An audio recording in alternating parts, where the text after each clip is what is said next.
오늘 이제 산티아고 순례길이 6탄인가요? 그 정도 될 것 같은데, 오늘은 4월 11일 날 걸었던 길을 가보도록 하겠습니다. 함께.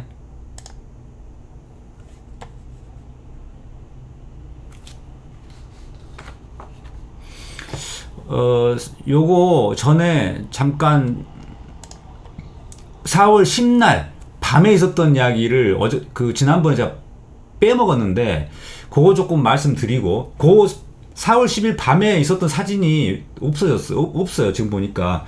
근데 그때도 굉장히 좀 의미 있는 내용들이 있었는데, 뭐냐면, 알베르게 숙소를 어디를 들어갔는데, 거기가 마침 그러니까 기독교 쪽에서 운영하는 시설이었어요. 보통은 그냥 알베르게 숙소가 다 그냥 자유로운 분위기의 알베르게인데, 거기는 그 기독교 쪽에서 운영하는 곳이어가지고, 같이 식사를 하면서 성호를 긋고, 이렇게, 기도하자고 그러더라고요. 참, 기도하자고 막 그러고 끝나고 나서 각 나라의 언어로 번역된 성경을 나눠주는 거예요. 성경 전체는 두꺼우니까 요한복음서만 딱 해가지고, 심지어 중국어로 된 요한복음서도 있었어요. 그래서 마침 중국 사람이 그때 와 있었거든요. 그래서 각 나라의 언어로 번역된 요한복음서가 다 있는데, 그 나라에 해당되는 사람들은 다 주더라고요. 그래서 저도 한국어로 된 요한복음서를 받았습니다. 그래서 되게 신기했는데, 문제는 딱 그걸 받는 순간, 이거는 내가 받을 선물이 아니고 우리 아버님한테 드려야겠다, 이 생각이 딱 든 거예요. 왜냐하면 저희 아버님은 아주 독실한 카톨릭 신자이신데, 젊었을 때 이렇게 신앙 체험도 하고 막 그러셨던 분이에요.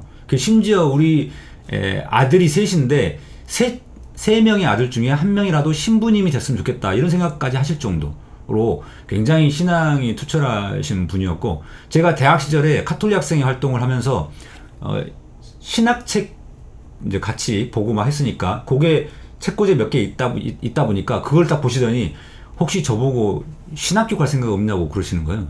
제가 법대 가가지고 지금 고시 공부를 하냐 마냐 고민 중일 때인데, 그런 이야기를 하실 정도로 신앙이 굉장히 투철하신 분이에요.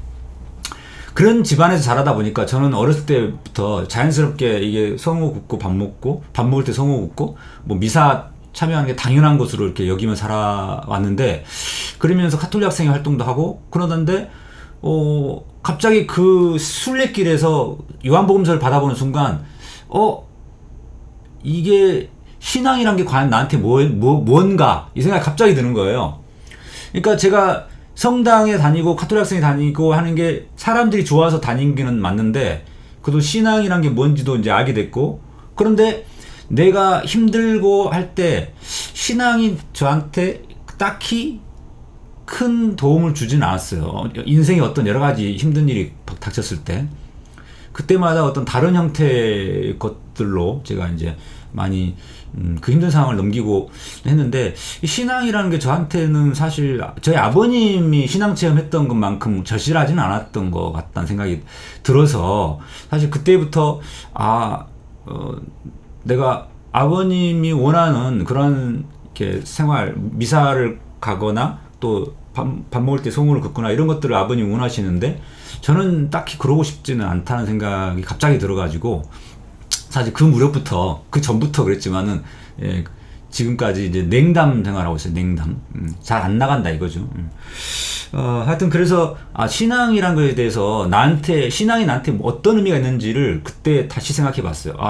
이제는 내가 나이도 이렇게 이제 들었는데, 내가 원하는 인생을 살아야지 아버님이 원하는 신앙생활을 내가 맞춰서 할 필요는 없지 않느냐, 이런 생각이 좀 들었어요. 아버님이 들으면 굉장히 서운해 하실 만한 이야기인데, 그래도 솔직하게 제 생각은 이야기를 해야 하지 않겠냐, 이런 생각이, 그날 묘하게 그 요한복음서를 바꿔서 들었어요. 그래서 요한복음서를 끝나고 순례길 마치고 아버님에게 선물로 드리면서 그런 이야기를 잠깐 들었는데요.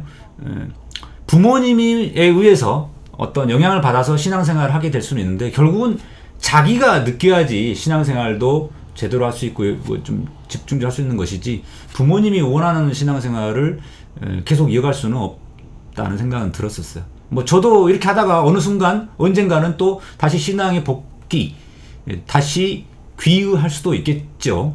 또 뭐 꼭 카톨릭 신앙이 아니라 다른 신앙에 귀의할 수도 있겠고 뭐 그럴 텐데 어찌됐든 이제는 저도 저의 신앙생활을 선택을 해야 된다는 생각이 그때 순례길에서 들었어요. 참 정말 신기하죠. 평상시에는 이런 생각을 할 수가 없어요. 평상시에는 그냥 습관대로 하던 대로 하게 되는데 그 순례길 가서 그런 근본적인 저의 고민, 근본적인 생각들을 하게 된 거죠. 그래서 한번 이 순례길이 저한테는 굉장히 큰 의미가 있어서 어떤 습관대로 생활했던 것들에서 벗어나서 좀 근본적으로 생각을 해보게 된 계기가 됐다라는 것이고, 그 다음에 이제 다음날 아침에 먼동이 트기 직전에 일찍 출발했습니다. 그래서 약간 어슴푸레한 상황이었는데요. 예, 약간 아직 해가 덜 뜬 상태였죠. 근데 그 전날처럼 또 달팽이를 만난 거예요. 달팽이가 되게 이쁘죠. 이렇게 귀도 쏙 나와 있고. 예, 그래서 달팽이 갑자기 이적의 달팽이 노래가 떠오르면서 달팽이 한 마리가 그 노래 부르면서 이 달팽이를 또 그냥 놔두면은 밟힐까봐 가장자로 좀 치워줬습니다. 가다 보니까 이제 앞에 어떤 분이 가고 계신데 이게 동이틀 무렵이다 보니까 제 그림자가 이렇게 길게 늘어져 있는데 이 모습이 너무 멋지더라고요. 그래서 제가 예술 사진을 한번 딱 찍었습니다. 이 사진 되게 멋지지 않습니까? 이 그림자가 굉장히 멋져가지고 제가 찍었지만 너무 멋있어요. 앞에 가시는 이 순례자 모습도 그렇고 또 마침 길이 쫙 뻗었어요. 하늘은 맑고 푸르고. 그래서 가다 보니까 아르코스라는 마을이 왔는데 이때 제가 무릎이 아프기 시작한 거예요. 사실은 이틀 전부터 무릎이 아프기 시작했는데 도저히 안 되겠다 싶어갖고 약국에 가서 이거 뭐 바르는 파스 같은 걸 샀는데 이거 발라도 별로 효과가 없더라고요. 그래서 여기는 지금 안 나오는데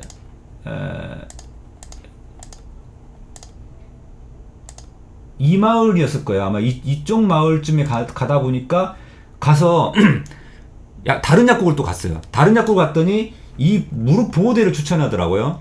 그래서 이 무릎 보호대를 딱 차니까 갑자기 이거 차니까 이제 무릎이 안 아픈 거예요. 그래서 관절염은 아니고요. 어떤 분이 관절염이라고 하셨는데 이제 이게 무거운 짐을 10kg짜리를 지고 스틱도 없이 걷다 보니까 무릎에 좀 하중이 간 거죠. 그래서 여기를 딱 잡아주면 그 통증이 좀 가라앉더라고요.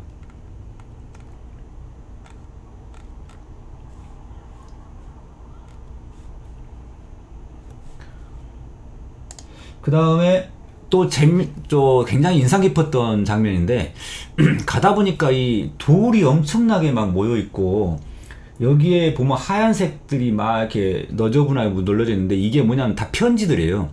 편지를 써가지고 여기 돌 사이에다 끼워 놓는 겁니다. 이렇게 그러면 비가 오거나 바람이 불어도 안 날아가니까. 그래서 이 편지들이 워낙 많았는데 그 중에 편지 하나를 살짝 제가 훔쳐봤습니다. 이 중에 이런 게 있어요. 엄마 사랑해. 돌아갈 땐 꼭 뭐 무슨 딸이 되어 돌아갈게. 아마 착한 딸이 되어 돌아갈게 이러지 않았을까 싶어요. 여기가 찢겨졌는데 이 글을 이 편지를 보면서 제가 갑자기 어떤 생각이 또 들었냐면 이날따라 아버지 어머니에 대한 생각을 하게 되는데 나는 왜 엄마 사랑해란 말이 잘 안 나올까 이 생각이 딱 든 거예요. 엄마 사랑해 이거 보통 딸들은 이렇게 잘 하시던데 좀 아들들은 사실 좀 쑥스럽기도 하고 입에 잘 안 붙어요. 근데 저는 특히 더 그런 것 같더라고요. 이게 참 저는 항상 제가 살아오면서 고민이었어요. 나는 왜 이런 표현들을 잘 못할까 쑥스럽기도 하고. 저희 어머니께서 정말 저를 헌신적으로 돌보셨고 저를 사랑해 주셨는데 정작 아들놈은 어머니한테 사랑해, 엄마 사랑해 이런 말을 못해요. 입이 안 떨어져. 이게 참 불효자식 같기도 하고. 그래서 제가 항상 고민이었는데 이날 딱 이 편지를 보는 순간 그 생각이 난 거예요. 나는 왜 엄마 사랑해란 말이 잘 안 나올까. 그래서 곰곰이 생각을 해봤어요. 나는 왜 그럴까. 그런데 그 생각이 딱 떠오른 거예요. 나는 왜 표현을 잘 못할까. 제가 이렇게 표현을 잘 못하다 보니까요, 제 아들이 둘인데 저희 아들 둘도 똑같아요. 이런 표현 잘 못해요. 그래도 그나마 엄마하고는 또 이야기 잘 하던데 아빠하고는 또 이게 안 되더라고요. 이게 대물림 되는 것 같아요. 그래서 저희 아버지도 약간 무심한 스타일이시고 표현을 잘 못하시는데 저도 좀 이런 사랑 표현 같은 거 잘 못하거든요. 그래서 이런 사랑 표현 잘하는 분들이 되게 부럽기도 하고 그랬는데, 마침 그때 어떤 게 나왔냐면 카톡이 왔어요. 아버지로부터 카톡이 와가지고 어제부터 소식이 없다고 해가지고 너희 엄마가 지금 걱정이 많단다, 잠을 못 이룬다, 이렇게 카톡이 왔어요. 그래서 제가 무소식 이소식이에요, 인터넷이 느려서 그랬어요 라고 순간적으로 답변을 딱 보냈어요. 그런데 사실은 그거 거짓말이거든요. 한 3일 전부터 사실은 무릎이 아파가지고 제가 일기를 제대로 못 썼어요. 그래서 그때 항상 일기를 써서 간단하게 이렇게 카톡에다 올려주고 그랬는데, 가족들 보라고 사진도 보내주고. 근데 무릎이 아프니까 그냥 귀찮아가지고 안 보냈거든요. 근데 무릎이 아프다고 하면은 걱정하실까봐 제가 안 보냈죠. 근데 생각해보니까 제가 이렇게 어렸을 때부터 어머니가 걱정을 하도 많이 하시니까 어머니가 걱정하실까봐 이 선의의 거짓말을 많이 했던 거예요. 그래서 그런지 이게 선의의 거짓말하는 습관이 그때 47살 산티아고 순례길 갔을 때 47살인데 그때도 계속되고 있더라고요. 그 장면이 제가 딱 떠오른 거예요. 그래서 이게 착한 아들 컴플렉스하고 좀 연결이 돼 있는 것 같아요. 그래서 착한 아들 컴플렉스가 있어가지고 선의의 거짓말을 하게 되고 어머니가 걱정할까봐, 그러다 보니까 또 어머니는 또 저한테 되게 착하다고 그러고. 그래서 제가 사형제인데 저 때문에 나머지 누나나 형이나 남동생이 손해를 많이 봤어요. 비교되잖아요. 딱 이 셋째 아들 서기호, 기호는 되게 착한데 말도 잘 듣고, 나머지 이 누나나 뭐 동생이나 속을 많이 썩였거든요. 그러니까 비교가 너무 되잖아요.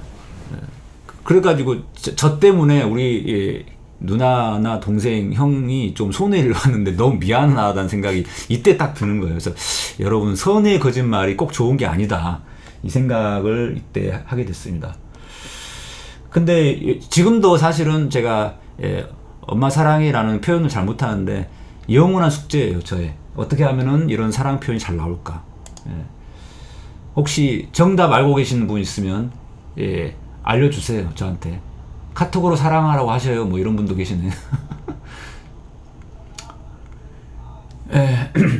그 다음에 갑자기 비가 와가지고 갑자기 비가 와서 이렇게 잠깐 숨어 있었습니다.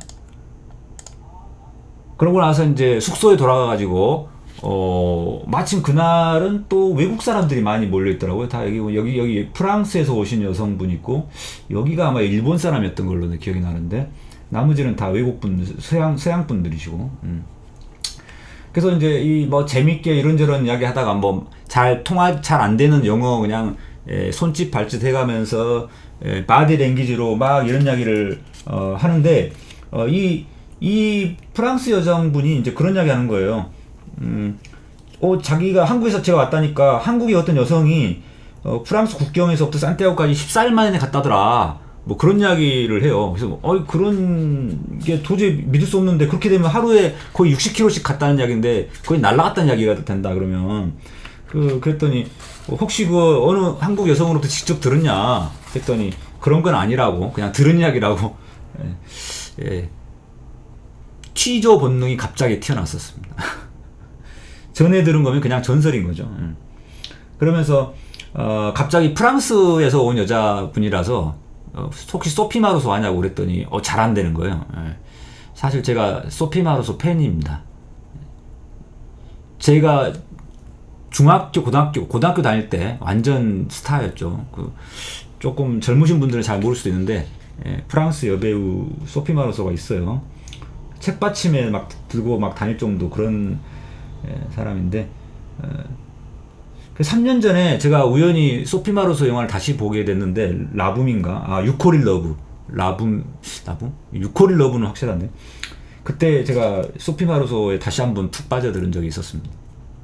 그래서 우리 프랑스 여성분을 만나다 보니까 갑자기 그 생각나가지고 이제 그런저런 이야기 하면서 이날 보시듯이 아주 즐거운 저녁 시간을 보냈습니다.